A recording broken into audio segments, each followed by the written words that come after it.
Hi, I'm Dylan Byers. And I'm Hadas Gold. And this is On Media.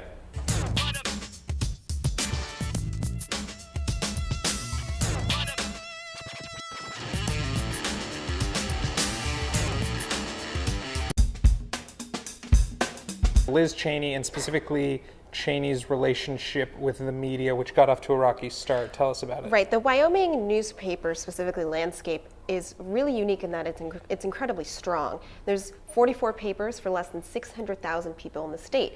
And Liz's relationship with that media got off to a rocky start, as you said. She had a really bad month in September. She told a town hall meeting that newspapers are dying and that's not a bad thing, in response to an accurately reported story that she had to post a bond for a false witness on a fishing license. Then at that same month, she also kicked out some reporters from the Cody Enterprise who tried to come to a public event that she had actually advertised for in the Cody Enterprise, and they were not allowed to attend. Since then, she's tried slowly to recuperate some of those relationships, and she's doing it, and luckily for her, the Wyoming media and the Wyoming journalists are very civil. I think one thing that's interesting about this story is that beating up on the media is a tried and true tactic for politicians, I would say especially for conservatives. Right. But as you just pointed out, Wyoming actually really loves its newspaper industry. It's a conservative state. It's not like it has to deal with some sort of like local liberal media.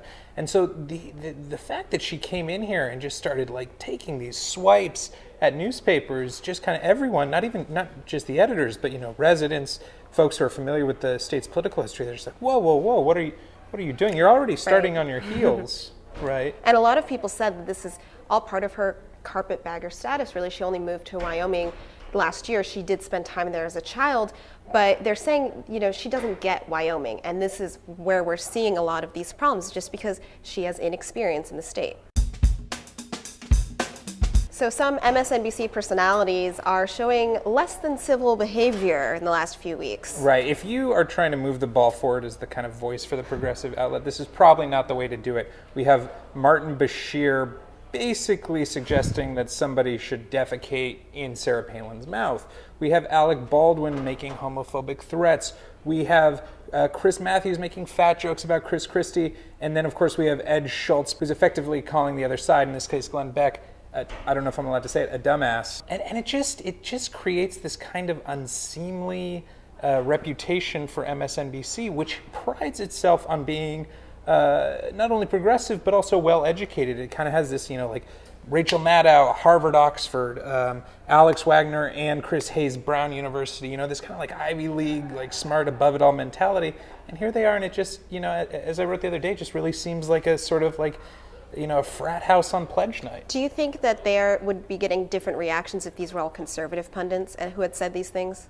Yeah, I think the left would be going nuts.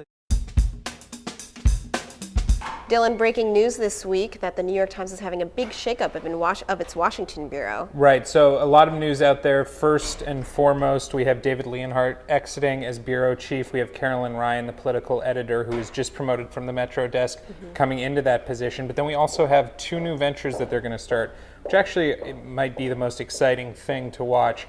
The first is that Leonhardt is going to kind of become the Nate Silver replacement. He's going to focus on data, on the numbers, on the polling, and basically return to kind of more like economic focus, which is what he was doing before he became bureau chief. And the second thing that's interesting is Carl Hulse, who is also in the running for the bureau chief position, is instead going to head up a morning tip sheet. That sounds a lot like Playbook. It does sound a lot like Playbook. There's a lot of competition here. So we're all chasing each other. We are, and I think it's a big gamble for the Times because what the Times does, it does very well, but that focus has primarily been kind of national, international coverage.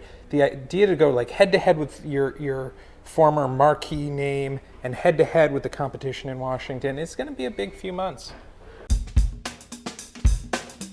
So Bloomberg News is in the news this week for a number of different reasons. First of all, they have this whole issue with China. Right. It's been reported that they spiked at least two stories on China about kind of like the financial goings-on and shady relationships between government members and wealthy individuals there, and that the reason they did so is because they were afraid of retribution from the Chinese government. Now you take this, which is already terrible press for Bloomberg LP.